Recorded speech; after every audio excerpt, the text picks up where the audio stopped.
여러분, 만약 여러분의 삶이 한 권의 책이라면 지금 어떤 이야기가 펼쳐지고 있나요? 그리고 만약 그 이야기의 결말을 직접 바꿀 수 있다면 어떨까요? 오늘은요, 바로 이 개인의 이야기를 통해 변화를 만들어내는 아주 강력한 접근법, 서사 사회복지의 세계로 여러분을 안내하려고 합니다. 우리가 살면서 어려운 순간에 딱 부딪혔을 때 과연 우리에게 정말로 필요한 게 뭘까요? 복잡한 전문가의 이론일까요? 아니면 우리 각자가 온몸으로 살아낸 세상의 단 하나뿐인 우리 자신의 이야기일까요? 바로 이 질문이 오늘 우리가 떠날 여정의 출발점입니다. 자, 먼저 사회복지 현장에서 마주하게 되는 근본적인 딜레마부터 한번 짚어볼게요. 이 문제를 제대로 이해해야 왜 서사적 접근이 필요한지가 분명해지거든요. 사회복지사들은요, 종종 이 두 개의 다른 세계 사이에 끼어 있다는 느낌을 받습니다. 한쪽에는 학교에서 배운 정신역동 이론이나 체계 이론 같은 전문 이론이 있죠. 그런데 다른 한쪽에는 우리 모두가 그냥 당연하게 생각하는 상식, 어떤 도덕적인 판단, 또 문화적인 편견 같은 일상적인 이론이 있어요. 이 둘 사이의 충돌이 현장에서 엄청난 긴장감을 만들어냅니다. 이건 마치 한 사람과 전혀 다른 두 개의 언어로 동시에 대화하려는 것과 똑같은 상황인 거죠. 결국 이런 긴장감 때문에 많은 사회복지자들이 어떤 창의적인 해법을 찾기보다는 정해진 행정 절차나 서류 작업에 매몰되기 쉬워요. 그러다 보면 점점 정해진 규칙만 따르게 되고 내가 가진 전문 기술이 점점 녹쓰는 것 같은 그런 무력감을 느끼게 되는 거죠.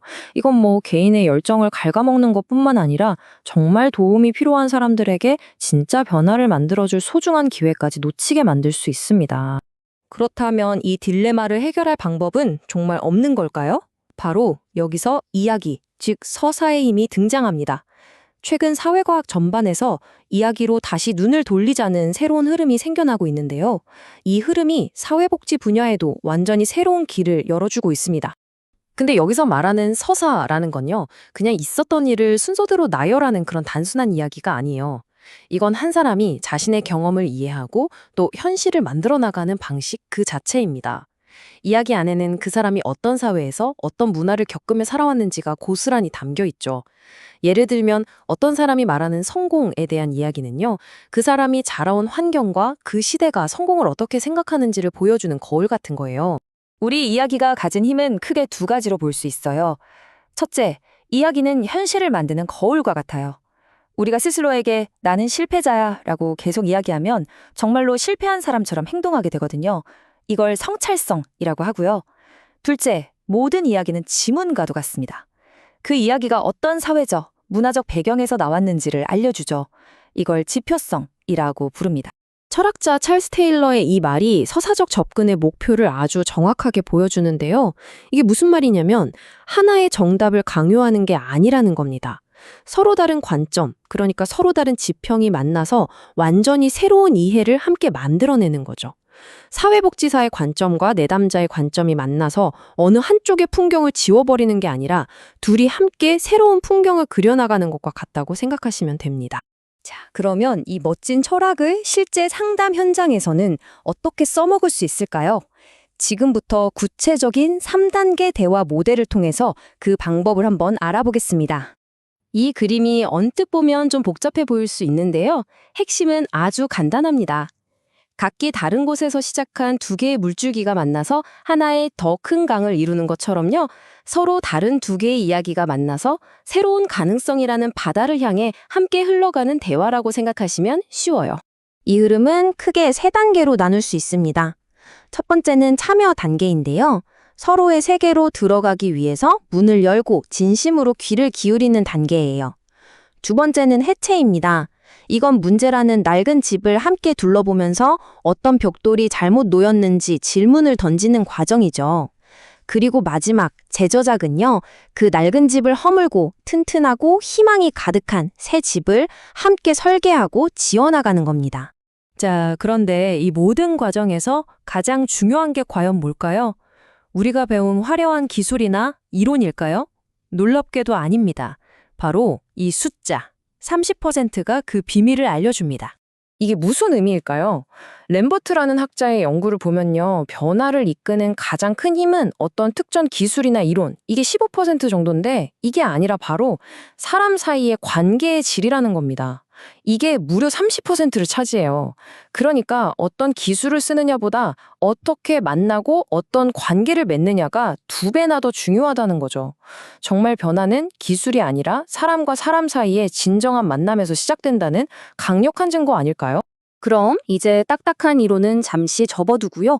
이 모델이 한 사람의 삶을 실제로 어떻게 바꿨는지 로버츠 부인의 이야기를 통해 생생하게 한번 들여다보겠습니다.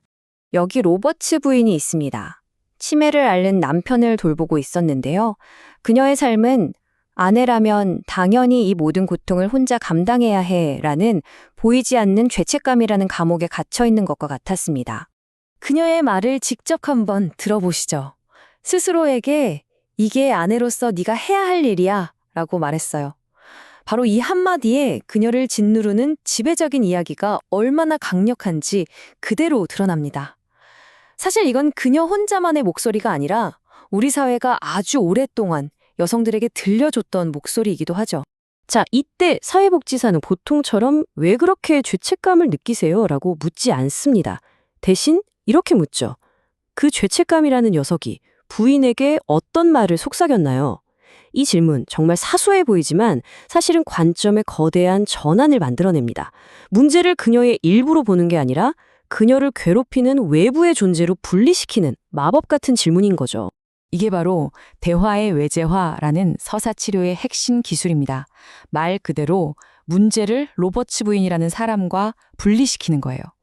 이렇게 딱 떼어놓고 나면 문제에 맞서 싸울 힘이 생깁니다. 더 이상 나는 죄책감을 느끼는 나쁜 사람이 아니라 나는 지금 죄책감의 공격을 받고 있지만 충분히 맞서 싸울 수 있는 사람이 되는 거죠. 그리고 사회복지사는 그 문제 이야기에 들어맞지 않는 아주 예외적인 순간들, 이걸 고유한 결과라고 부르는데요. 이걸 찾아냅니다. 두려움이 그렇게 말렸는데도 어떻게 외출하셨어요? 처럼 행동을 묻고요. 그 행동이 부인의 삶에 대해 어떤 의미가 있을까요? 처럼 그 의미를 함께 탐색하면서 대안 이야기를 키워나가는 겁니다. 마치 문제라는 잿더미 속에서 희망의 작은 불씨들을 찾아내서 조심스럽게 입김을 불어넣어 커다란 모닥불로 키워가는 그런 과정과도 같아요. 자, 이제 마지막으로요. 이렇게 변화된 한 사람의 이야기가 어떻게 나비 효과처럼 더 큰 세상의 변화로까지 이어질 수 있는지 한번 살펴보겠습니다. 생각해보면 로버츠 부인의 죄책감은요, 그녀 혼자만의 것이 아니었습니다. 그 배경에는 돌봄은 당연히 여성의 몫이라는 마치 공기처럼 눈에 보이지는 않지만 우리 모두를 지배하는 아주 거대한 사회적 이야기가 깔려 있었던 거죠. 하지만 이 인용문이 말해주듯이 우리는 그런 구조에 그냥 갇혀있기만 한 존재는 아닙니다. 무슨 말이냐면 우리는 정해진 각돈대로만 연기하는 배우가 아니라 스스로 대사를 고쳐 쓰고 새로운 장면을 만들어갈 수 있는 감독이자 작가라는 뜻입니다.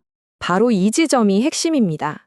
로버츠 부인은 자신의 작은 이야기를 다시 썼을 뿐인데 그 행동이 결국 자신을 억압하던 거대한 사회구조에 균열을 낸 겁니다. 그녀의 작은 승리는 세상에서 가장 거대한 벽도 결국은 하나의 이야기로 이루어져 있고 그 이야기는 얼마든지 다시 쓰일 수 있다는 희망을 우리에게 보여줍니다. 로버츠 부인이 자신의 이야기의 주인이 되었듯이 오늘 이 내용은 우리 모두에게 아주 강력한 질문 하나를 던집니다. 여러분의 삶에는 바로 지금 이 순간 다시 쓰이기를 간절히 기다리고 있는 어떤 이야기가 있나요? 그 이야기의 다음 챕터를 쓸 작가는 다른 누구도 아닌 바로 여러분 자신입니다.